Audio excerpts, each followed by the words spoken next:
So the Torah sages teach a very important principle that everything goes after the beginning.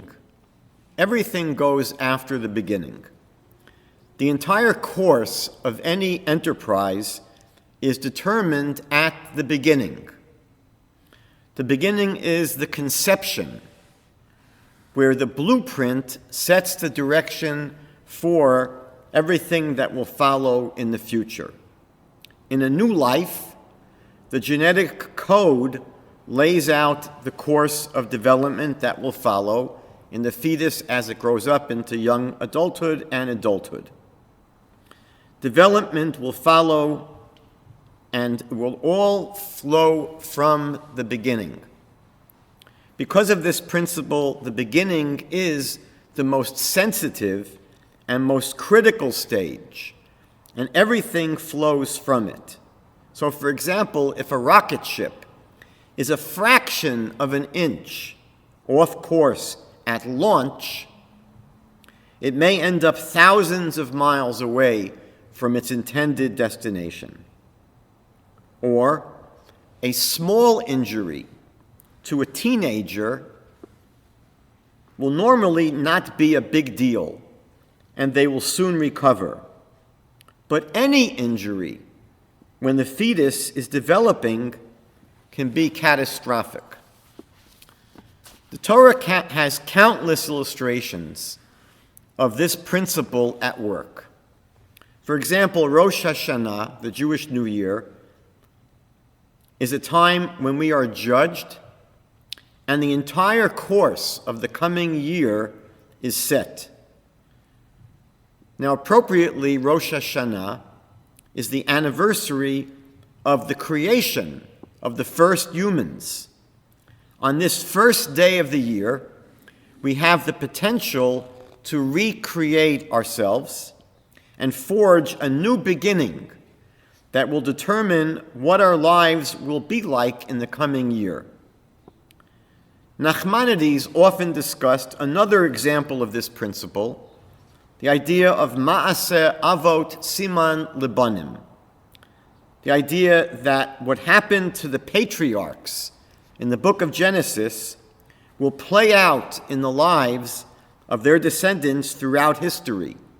So, for example, just as Abraham was forced to descend to Egypt due to a severe famine in Canaan, his great-grandchildren also went down to Egypt in the wake of a famine at their time.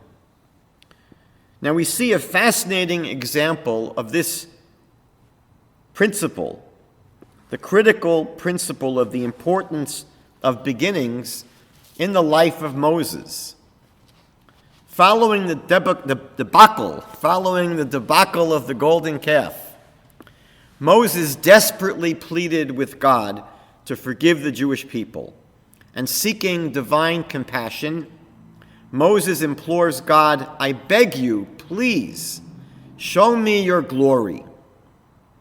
And the Almighty tells him, "You cannot see my face, for no man shall see me and live."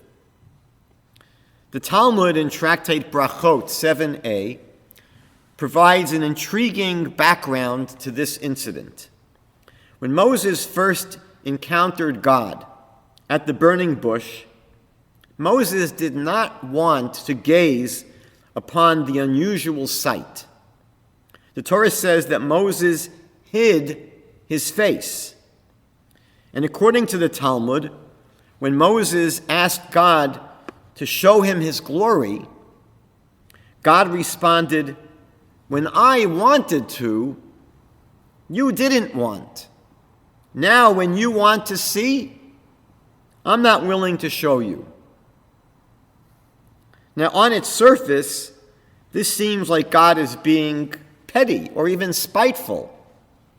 But according to Rav Tzadok HaKohen of Lublin, that is not at all what's going on here. God is actually telling Moses that when they first met at the burning bush, at the very beginning of their relationship, there was tremendous potential available for Moses to receive the most profound revelations about the Creator. But once that moment passed, once the beginning passed, that potential of that unique opportunity was no longer available. God was not being vindictive. This was just the reality. Moses had the opportunity, had the ability for God to reveal himself more fully at that first moment of the relationship. But once that unique moment of the beginning passes away, that opportunity, that potential is no longer available. As we say, you don't get a second chance at a first impression. Now, with this introduction, and with an understanding of this principle, that all things go after the beginning, we may be able to understand something about a mysterious group of people who we meet in the story of the Exodus of the Jewish people from Egypt. In the 12th chapter of the book of Exodus, verses 37 and 38, we read the following. The children of Israel journeyed from Ramses to Sukkot, about 600,000 men on foot aside from the children. Also, an Erev Rav, a mixed multitude, went up with them, and flock and cattle and much livestock. This is the very first and the very last time that Scripture explicitly speaks of this group referred to as an Erev Rav, a mixed multitude.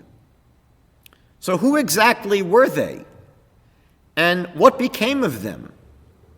These are the questions that we will explore, God willing, in tonight's program.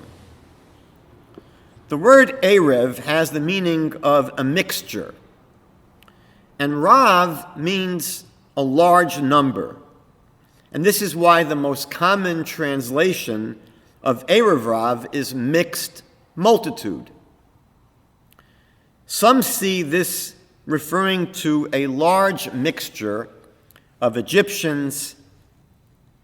Others see this as people from Egypt who mixed themselves in with the Israelites.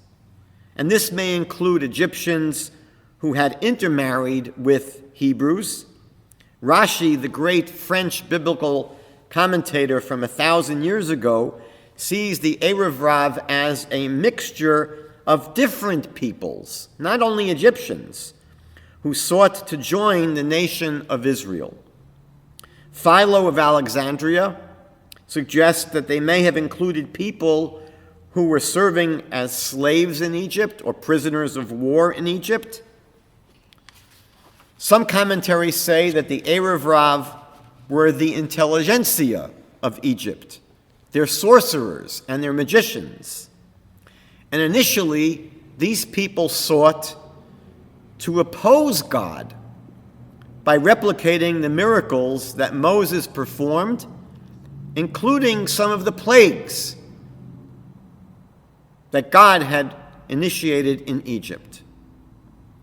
But at some point, the Torah tells us they couldn't replicate the plagues any longer. They were only able to do a few.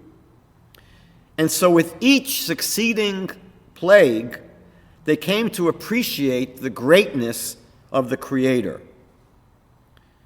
We see in the Torah itself that educating the Egyptians was actually one of the intended purposes of the plagues. So, for example, in Exodus chapter 7, verse 5, the Torah says, "And Egypt shall know that I am the Lord when I stretch out my hand over Egypt." God is saying this is one of the purposes, so that Egypt should know.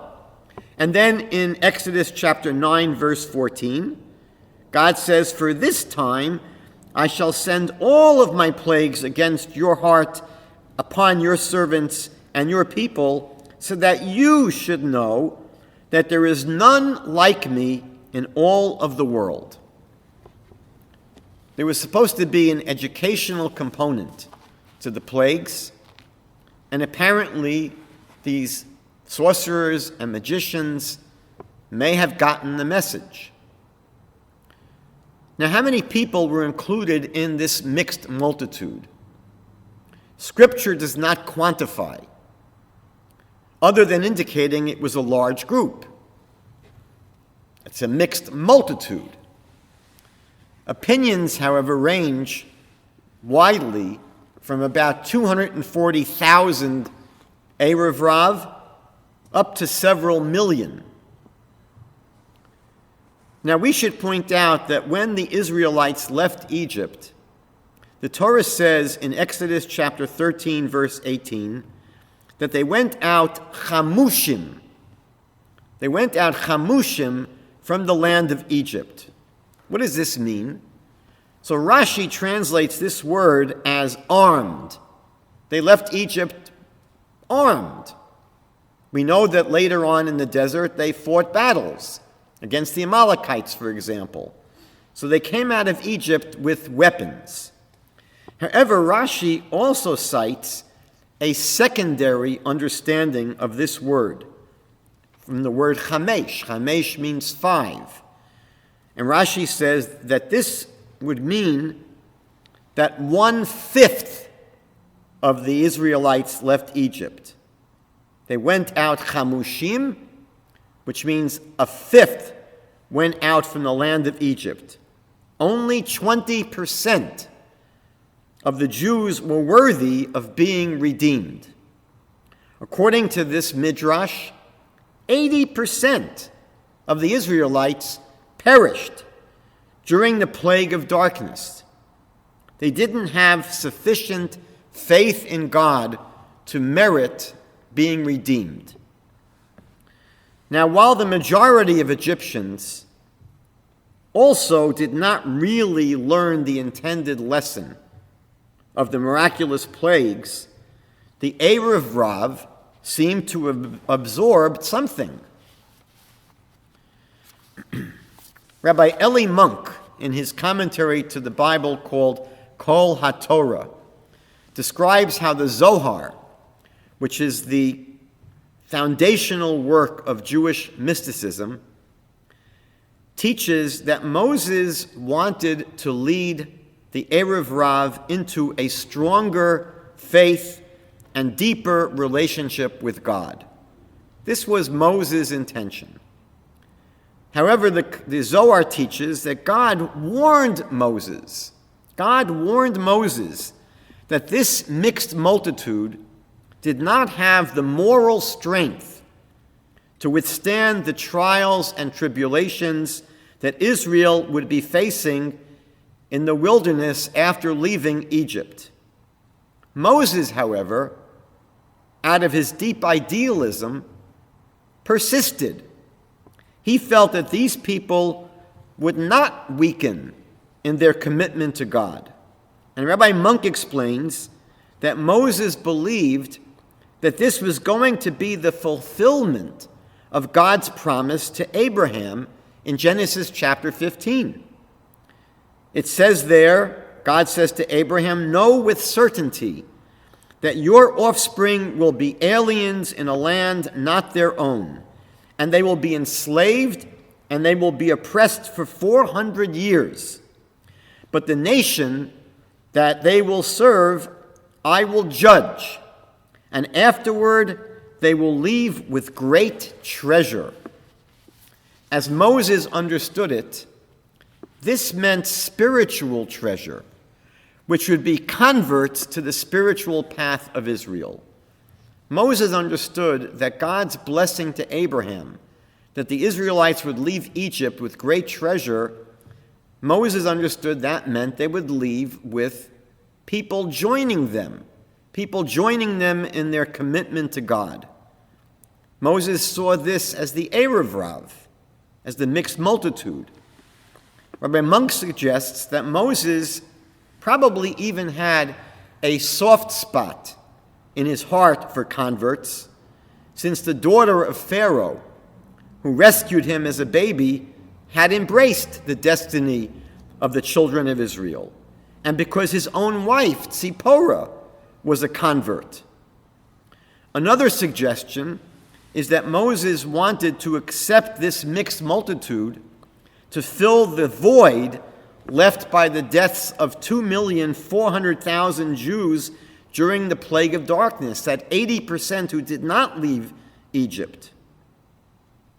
Moses believed that if these Egyptians came to faith in God after witnessing God's miracles in Egypt, they would come to even higher levels of trust in God when they would experience the daily miracles in the desert.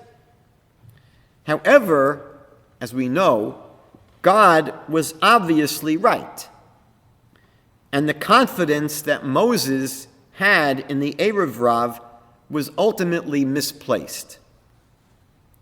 Our sages found several clues that not all was well with Moses' converts. One of the greatest spiritual disasters in the history of Israel was the incident of the golden calf. In Exodus chapter 32, verses 3 and 4, we read the following: "The entire people removed the gold rings that were in their ears and brought them to Aaron. He took it from their hands and bound it in a cloth and fashioned it into a molten calf. And they said, 'This is your God, O Israel, which brought you up from the land of Egypt.'" On this passage, the Midrash Tanchuma notes, the Torah says, quoting the people who built this golden calf, they said, "This is your God, O Israel." They didn't say, "This is our God." Therefore, we may learn that it was the mixed multitude which came up from Egypt that gathered together against Aaron, and it was they who made the golden calf, and afterward led Israel astray after it. And there's more evidence. In Exodus chapter 32, verse 7, a few verses later, God says to Moses, go down, go descend, for your people," God says to Moses, "for your people that you brought up from Egypt have become corrupt." And here the Midrash Rabbah on this verse elaborates.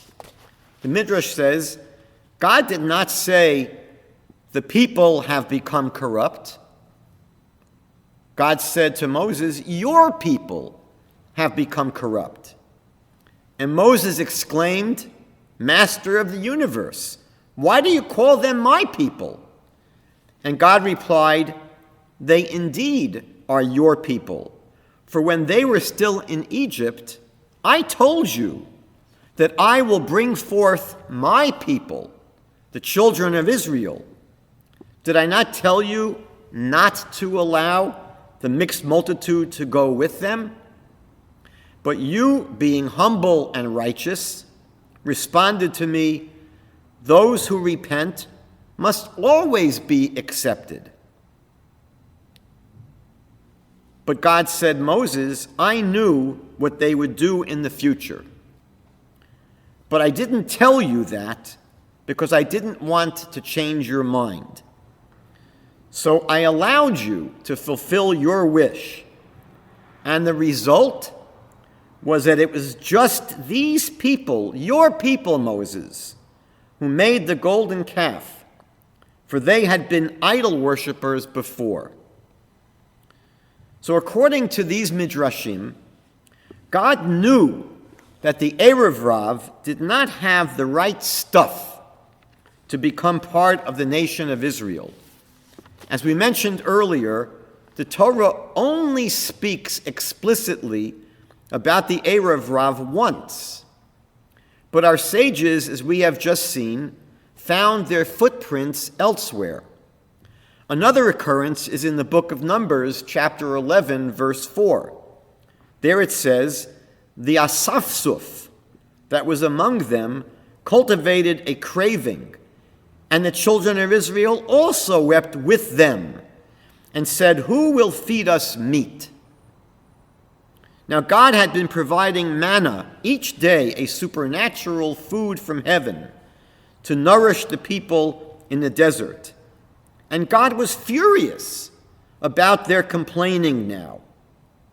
Who were these people referred to as asafsuf, who were among the children of Israel? Again, the verse says, the asafsuf that was among them cultivated a craving, and the children of Israel also wept. Who are these people referred to as the asafsuf? So the word asafsuf derives from the Hebrew word meaning gathered or added on. And many of our classical commentaries to the Torah identify these people who were gathered in or added on to the children of Israel as the mixed multitude, as the Erev Rav. And they began to complain, to have meat to eat, and they influenced some of the children of Israel to also cry out for meat. We see in these instances that God's reservations about the Erev Rav that he expressed to Moses were warranted. The concern was that they would not have the spiritual grit to withstand the challenges that would be faced after leaving Egypt. And indeed, they repeatedly failed the stress tests in the desert. When Moses failed to come down back from Mount Sinai on time, it was the Erev Rav who panicked and reverted back to the idolatry that was familiar to them. Their response was to build a golden calf. Similarly, they were not able to handle what they saw as the Spartan existence in the desert. Their meager diet, every day, the same manna. They looked back longingly at the different kinds of foods they consumed in Egypt as they grew tired of having manna day after day. According to the Zohar, the Erev Rav instigated virtually all of the rebellions during the journey in the wilderness after the Exodus. According to the Kabbalistic literature, the souls of the Erev Rav have continued to cause trouble to the Jewish nation throughout our history. It wasn't only during the 40 years in the desert. And God, of course, knew at the very beginning that there was a problem with this mixed multitude that Moses wanted to incorporate into the nation. And it didn't take long for God's concerns to materialize. Of course, God is omniscient and knows everything. The Kabbalistic literature explains that the fault line within the Erev Rav was actually very ancient. The roots of their souls devolved from unrectified, damaged souls going back to the beginning of human history. The details of this are technical and complex and go beyond the bounds of this lecture, but we see our principle at work, that everything goes after the beginning. And if there was a problem with their very souls going back to the beginning of time, when those souls take root in those people at the generation of the Exodus, that was going to be a problem. The problems that were caused by the Erev Rav soon after leaving Egypt have persisted and the reincarnated souls of this mixed multitude have been a thorn in our nation's side ever since. The prophet Isaiah, writing about the future redemption of Israel, says in chapter 49, verse 17, "Your children are coming back swiftly. Those who ravaged and ruined you shall go out from you." And this verse is understood to be speaking not of external enemies, like Amalek, for example, but a nemesis coming from within. The verse says, "Those who destroy and ruin you will come out from you." They're going to come out literally from you.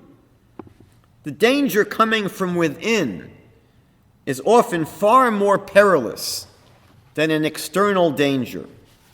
The Talmud in Tractate Sanhedrin 39b quotes a popular expression of the people. They would say, "The axe that chops down the tree has a handle made of wood that comes from the very trees themselves." We are often our own worst enemies. We create our own problems because the Erev Rav is part of our nation. They're here. They're not coming from the outside. And the Zohar teaches that there are actually 5 groups of Erev Rav, 5 different kinds of Erev Rav that exist within the Jewish people. There's a group that's called the Nephilim. The Nephilim, the Midrash in Genesis identified as the angels who challenged God to allow them to live as humans on earth. And they immediately fell into immoral sexual relationships. So this group among the Erev Rav is obsessed with licentiousness and lust. That's one group among the Erev Rav. Another group is the Anakim. Anakim means giants. And these are powerful people who seek power. And they often stir up controversy and disorder in the community in order to consolidate their prestige. A third group are called Riphaim, which means weak ones. And these are people that don't stick with their community when there is trouble. When there is trouble, they abandon the community. And they seek to ingratiate themselves with enemies of the Jewish people. They often don't have the inner strength to help out or support other Jews who are in need. They're weak ones. And then a fourth group are called the Giborim, mighty ones or strong ones. And these Erev Rav are arrogant and honor-seeking. And they contribute their wealth to the community and to worthy causes, but only in order to inflate their own egos and their reputations. And the fifth group are called Amalekim, named after the nemesis of Israel, the tribe called Amalek, the people that have been really out to destroy Israel since we came out of Egypt. And these people insinuate or force themselves into positions of leadership in the Jewish community, but they seek to benefit only themselves. And they often have an agenda that opposes Torah, opposes godliness, and opposes spirituality. Rabbi Nachman of Breslov taught that actually all people, all of us, occasionally exhibit character traits of the Erev Rav. And so our primary responsibility is to work on uprooting these negative character traits from within ourselves.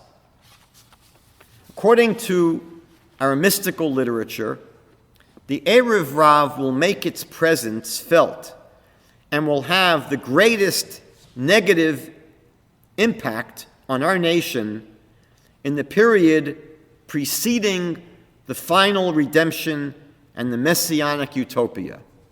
So they've always been around, but they are going to come out full force in the end of days.